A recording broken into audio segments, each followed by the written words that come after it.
fighting Gina Carano on May 16th live on Netflix. The fight will be promoted by Jake Paul's Most Valuable Promotions. Jake posted this on X. He wrote, "Surreal moment. I started taking judo because of Ronda Rousey. Now I get to work with her and Gina Carano to bring MMA to Netflix. Here we go."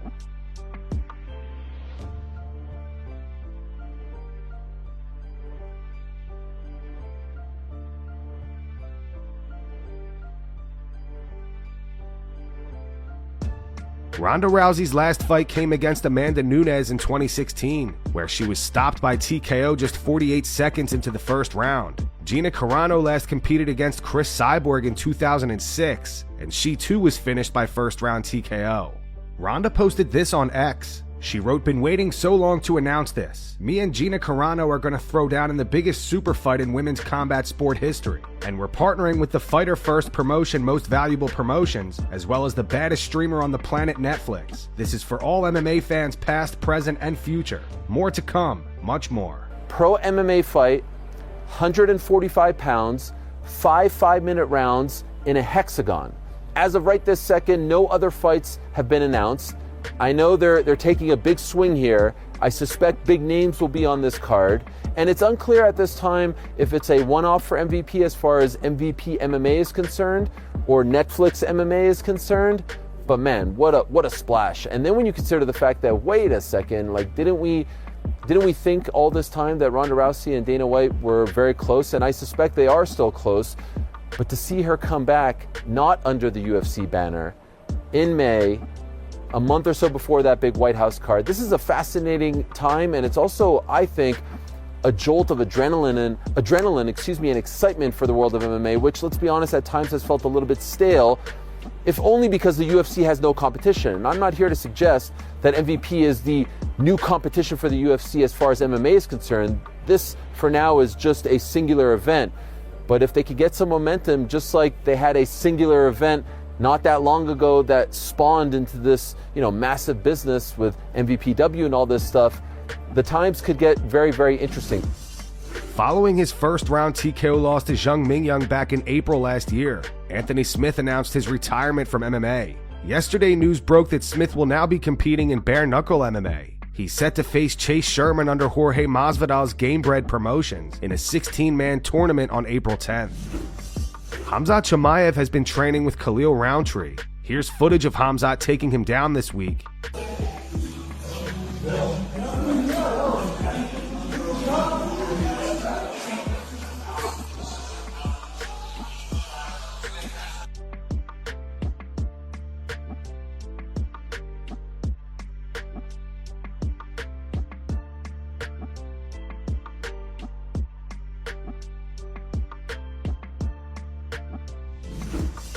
Khamzat Chimaev's coach says the birth of his son completely changed Khamzat. Speaking to Real MMA Today, he said the biggest change in Khamzat as a more mature man came during the fight with Robert Whittaker, where everyone was like, he's not aggressive anymore. He's too calm. Maybe he's not hungry anymore.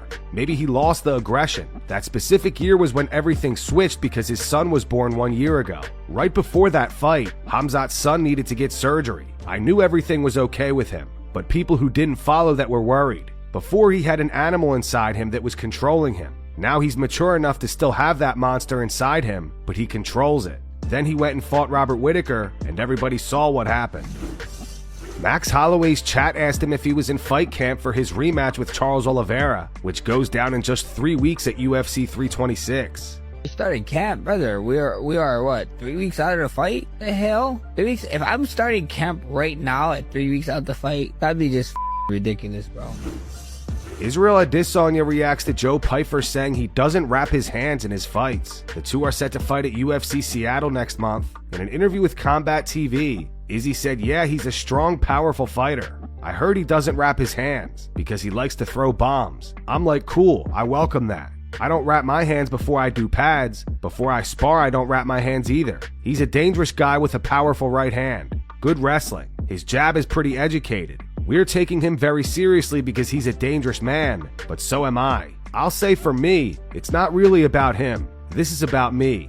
This is the biggest fight of his life. It's the biggest fight of my life in another way. Not like it is for him, but as it is for me. I've been sitting at the top, still at the top. doing more than a lot of guys who are even champions.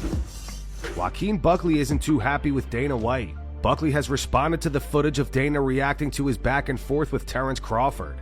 Terrence Crawford and Buckley. I know these questions about boxing and MMA guys. Terrence Crawford and who? Dang, Dana. You done forgot who I was, huh? Right?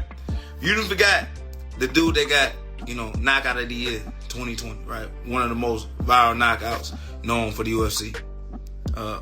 You forgot one of the guys that you said, hey, man, this is the dude to watch out for in 2021, right? With Hamzat and Kevin Holland. You forgot that this is one of the guys that went on that 2024 crazy streak, right? In a new weight class at welterweight, knocking out 3 ranked opponents.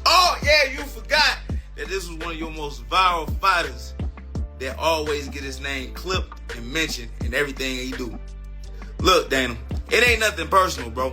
I think what you're doing for Zuffa Boxing is incredible, and especially giving boxers the opportunity to go out there and really build a name for themselves. But if you don't think that MMA fighters have an ability or have a place for Zuffa Boxing, I really believe that you are mistaken. And giving us an opportunity, man, to go out there and really put it on, some of these boxers and really show them, what it takes to really kind of go out there and put on a performance of a lifetime, right? Utilize us as a tool. Because one thing is kind of crazy to me, right, that you say that we can't compete in Zuffa Boxing, but you saying that these basketball players and these football players. I think it's awesome that these guys want to try to fight. Which I seen them train, bro. Here it is right here. Right? You giving them a little bit too much confidence, right, in their mind. You know that we can go in there in the Zuffa Boxing, man, and put on some good work. And look, if you don't believe me, Dana, this is one thing I tell you, right? I know you're a type of person, you a betting man for sure, but get your boy Colin Wash, man, in the Apex with me, and we can get some work in, right? And I can show you, how I get down in the boxing ring. Plain and simple. Let's go. Kamaru Usman says he plans to retire in 2026 after becoming both the welterweight and middleweight champion. So if you look into the future and you can say we'll be sitting here next year, 1 year time, and we're looking back at 2026, what kind of year was it for you? 2026, we want to say, wow, I can't believe you actually pulled that off and went and not only took 1 title, but you took 2 and you walked away. 2? So, okay. Fingers crossed. Now you have to tell me more about this. Which one first? Well, of course, welterweight first, because I don't think the other one happens without the welterweight one, because it only makes sense. I'm in this division, I'm still there, so why not take that one first? Sean O'Malley says he still hasn't gotten the call for the White House event and may not be on the card. They usually have what's coming, at least 1 fight out, I feel like, but yeah, they said they were starting the White House card last week, Tuesday matchmaking. They said they were starting it. Damn. I haven't got a call. I haven't got a jingle. I haven't heard nothing. It's the old Sugar Show might not be on the White House. Don't. No, it's still far. It's still so far out. It's still far enough out to. I don't know. I'm seeing John Jones. I'm seeing GSP maybe. I seen that. Conor vs. Nate. I thought GSP retired forever. He did. Okay. But it's they got to do something big. They promised something massive for the Sphere and it sucked. What the hell? Did I say that loud? No, they promised something massive for the Sphere and it was if I would have won, it would have been crazy. It would have been, oh my God, it was too big.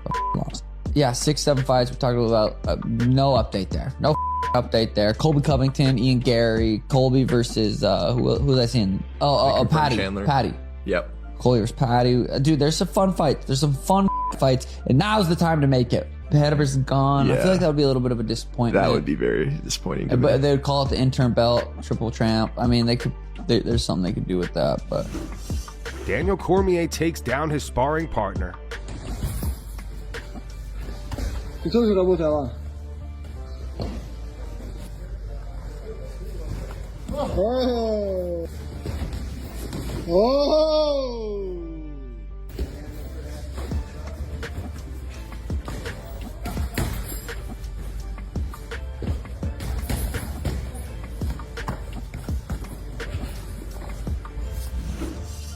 On the Death Row podcast with Jorge Masvidal, Dominick Cruz reveals Tony Ferguson once tried to fight him because he didn't like his commentary. Remember one time me, you, and Tony Ferguson were hanging out? Hey, Masvidal, come whack me in the leg.